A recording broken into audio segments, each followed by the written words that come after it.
আসসালামু আলাইকুম, সোহাগ ইলেকট্রনিক্স চ্যানেলে আপনাদের স্বাগতম। আজ আমি আপনাদেরকে CRT TV China circuit board repair করে দেখাবো। আপনারা দেখতে পাচ্ছেন এখানে এলইডিটি ব্লিকিং করছে।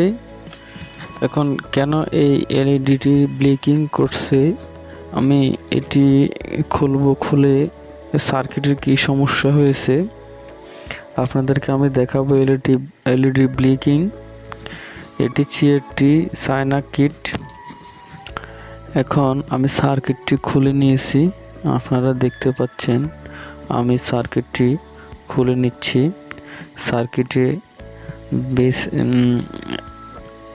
সার্কিটের যে কেবলগুলো থাকে, অডিও কেবল দেখতে পাচ্ছেন, এটি কেলি লাগানো। এটি কোনো টেকনিশিয়ান ভাই আগে রিপেয়ার করে কেলি লাগিয়েছিল। এখন এটি নষ্ট হয়েছে, এজন্য আমার কাছে নিয়ে এসেছে এটি মেরামত করার জন্য। দেখতে পাচ্ছেন আপনারা, আমি এখন এটি মেরামত করব।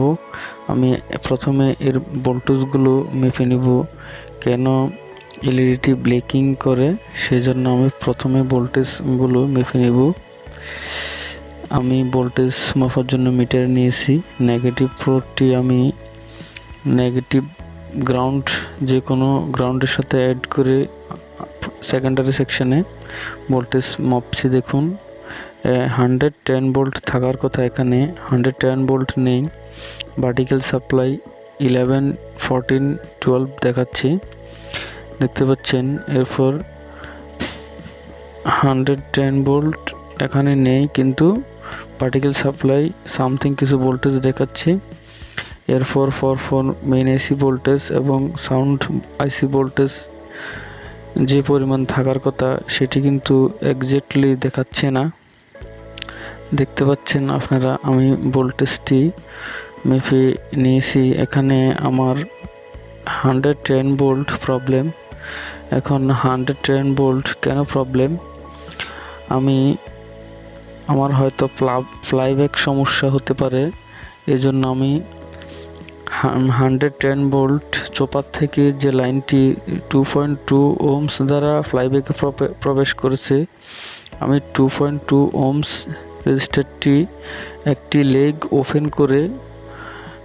ওপেন করে আমি আবারও এটি মাপব। 110 ভোল্ট ঠিক আছে কি নাকি আমার অন্য কোনো সমস্যা, ফ্লাইব্যাক হয়তো, নয়তো আউটপুট ট্রানজিস্টর প্রবলেম হলেও এই ভোল্টেজটি পুরোপুরি ড্রপ হয়ে যেতে পারে। তো আমি প্রথমেই 2.2 ওহমস রেজিস্টারটি খুলে এখন আবারও এটি পরিমাপ করব। আমার 110 ভোল্ট এখানে হচ্ছে কি না, 110 ভোল্ট আসছে কি না দেখুন। সেম পজিশন, সেম সমস্যা, 110 ভোল্ট এখানে নেই।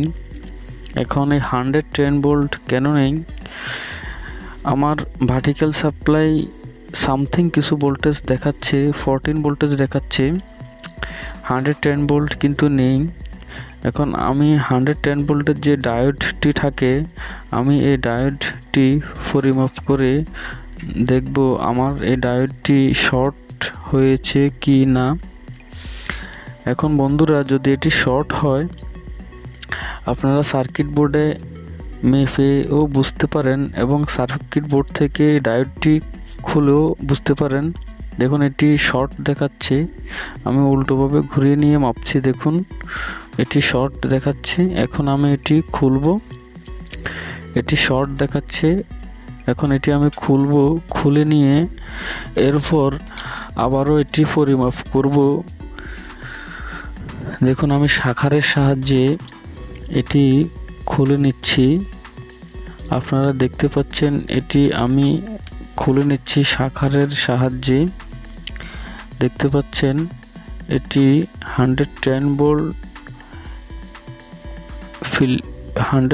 ভোল্ট সাপ্লাই হয় এই ডায়োডটির মাধ্যমে সেকেন্ডারি সেকশনে। দেখতে পাচ্ছেন আমি ডায়োডটি খুলে নিলাম। এখন আমি এটি পরিমাপ করে দেখাচ্ছি। দেখতে পাচ্ছেন এটি পুরোপুরি শর্ট দেখাচ্ছে।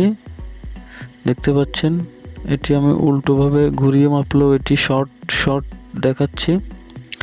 এটি আমার শর্ট হয়েছে। এখন এটি কেন শর্ট হয়েছে সেটি আমি একটু পরেই আসতেছি। তার আগে আমি নতুন একটি ডায়োড নিয়ে এটিও পরিমাপ করে আপনাদেরকে দেখাবো। ডায়োড মাপার জন্য অবশ্যই আপনারা কন্টিনিউটি রেঞ্জে রেখে মাপবেন।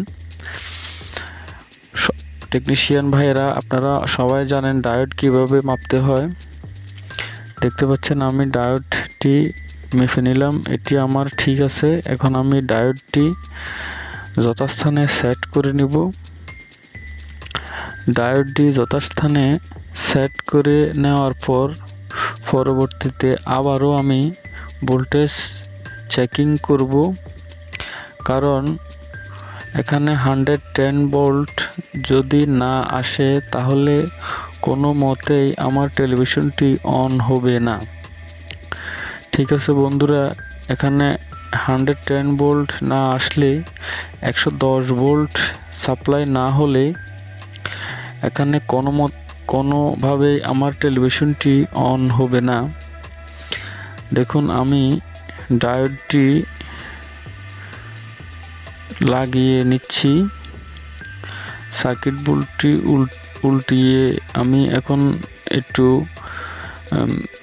আয়রন দিয়ে এটি ভালোভাবে লাগিয়ে ফেলবো। দেখতে পাচ্ছেন আমি এটি আয়রন দিয়ে ভালোভাবে লাগিয়ে নিয়েছি। এখন এটি আমি প্রথমে নেগেটিভ ফুটি গ্রাউন্ডিং এর সাথে কানেক্ট করে নিয়েছি। এখন আমি এটি মাপবো। আবারও দেখতে পাচ্ছেন এখানে কোনো ভোল্টেজ শো হচ্ছে না। ঠিক আছে বন্ধুরা, এখন আমি কেন ভোল্টেজ শো হচ্ছে না, যেহেতু আমার প্রাইমারি সেকশনে ক্যালি লাগানো আছে। দেখতে পাচ্ছেন এই ক্যালিটি প্রাইমারি সেকশনে লাগানো আছে।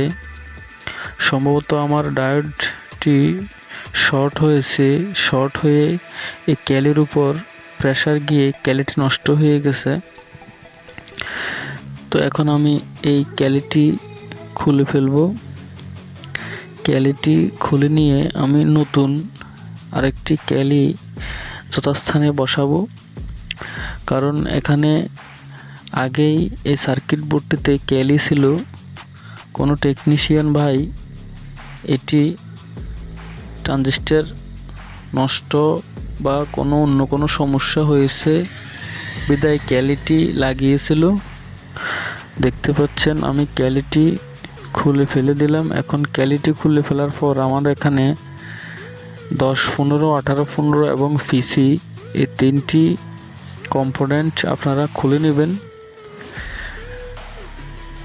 3807 মোট 4টি, 3807, 10, 15 পিসি এই তিনটি খুললেই চলে। এরপরেও আমি 18, 15 ট্রানজিস্টার মোট 4টি কম্পোনেন্ট আমি খুলে নিব। আগেই এই সার্কিট বোর্ডটি থেকে 3807 অথবা 3807-এর সেম আরেকটি ট্রানজিস্টর থাকে, সেটি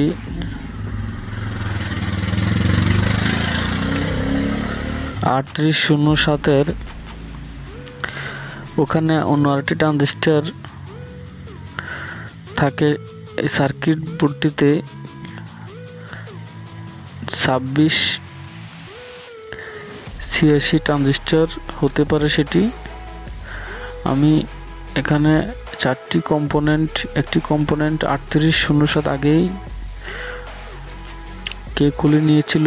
আমি এখন ফিল্টার ক্যাপাসিটরটি মাপতেছি। দেখুন আপনারা, আমি এখন ফিল্টার ক্যাপাসিটরটি মেপে নিয়েছি, কারণ কম্পোনেন্টগুলো খুলে ফেলার পর আমি ফিল্টার ক্যাপাসিটর মেপে নিয়েছি এবং কন্টিনিউটি রেঞ্জে রেখে আবারও আমি সেকেন্ডারি সেকশনে যে ডায়োডগুলো 110 ভোল্ট ভার্টিক্যাল আইসি বোল্ট, মেইন আইসি সাপ্লাই বোল্ট এবং সাউন্ড আইসি সাপ্লাই বোল্টের যে ডায়োডগুলো ছিল সেগুলো মেপে নিয়েছি, সেগুলো সবগুলোই আমার ঠিক রয়েছে। এখন আমি নতুন একটি ক্যালি নিয়ে আমি লাগাবো। আমি নতুন একটি ক্যালি নিয়েছি 180 ওয়াট ক্যালি, আপনারা দেখেছেন স্ক্রিনে 180 ওয়াট ক্যালি নিয়েছি আমি। এই 180 ওয়াট ক্যালিটি সুন্দর করে হিট সিনের সাথে লাগাবেন। ক্যালি আপনারা অনেকেই লাগাতে পারেন। ঠিক আছে বন্ধুরা, ক্যালিটি লাগানোর পর ক্যালির যে দুটি তার থাকে, ওই দুটি তার মেন যে দুটি তার লাল এবং কালো, সবুজ যে তারটি থাকে সেটি আমি কেটে ফেলে দিয়েছি, সেটি এখানে আমাদের প্রয়োজন নেই। লাল এবং কালো তার দুটি প্রিন্ট বোর্ডের উল্টো পাশে নিয়ে নেবেন, কারণ ওই উল্টো পাশে আমাদের ক্যালির তারগুলো কানেকশন হবে। এখন কালো যে তারটি, এই কালো তারটি নেগেটিভ লাইন ফিল্টার ক্যাপাসিটরের নেগেটিভ প্রান্তের সাথে সংযুক্ত করে নেবেন। মেইন যে ফিল্টার ক্যাপাসিটর, ওই ফিল্টার ক্যাপাসিটরের নেগেটিভ প্রান্তের সাথে সংযুক্ত করে নেওয়ার পর লাল তারটি সংযুক্ত করবেন।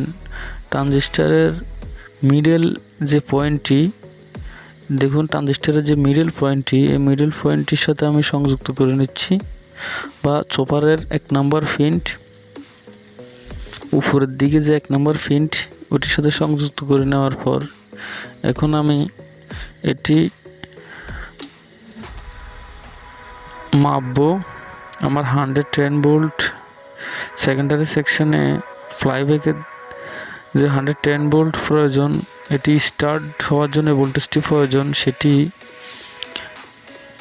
হচ্ছে কি না দেখতে পাচ্ছেন। এখানে 107 ভোল্ট, 110 ভোল্ট এর স্থলে 107 ভোল্ট, ভার্টিক্যাল আইসি 21 ভোল্ট, মেইন আইসি সাপ্লাই 9 ভোল্ট এবং সাউন্ড আইসি সাপ্লাই 13 ভোল্ট। দেখতে পাচ্ছেন সেকেন্ডারি সেকশনে আমার ভোল্টেজগুলো ঠিক হয়ে গেছে। এখন যেহেতু আমার ভোল্টেজগুলো ঠিক হয়ে গেছে, আমি প্রথমে যে 2.2 ohms রেজিস্টারটি খুলেছিলাম, এখন সেটি আমি লাগাবো।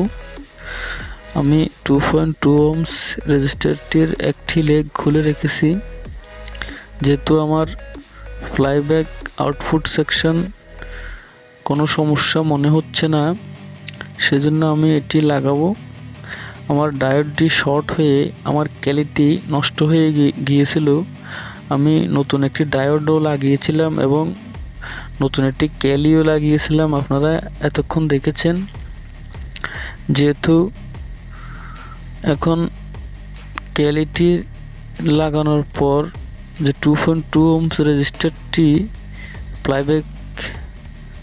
ফ্লাইব্যাকে যে ভোল্টেজটি ইনপুট করে, ওটি আমি লাগিয়ে নিচ্ছি। এখন আমি এটি লাইনে দিব।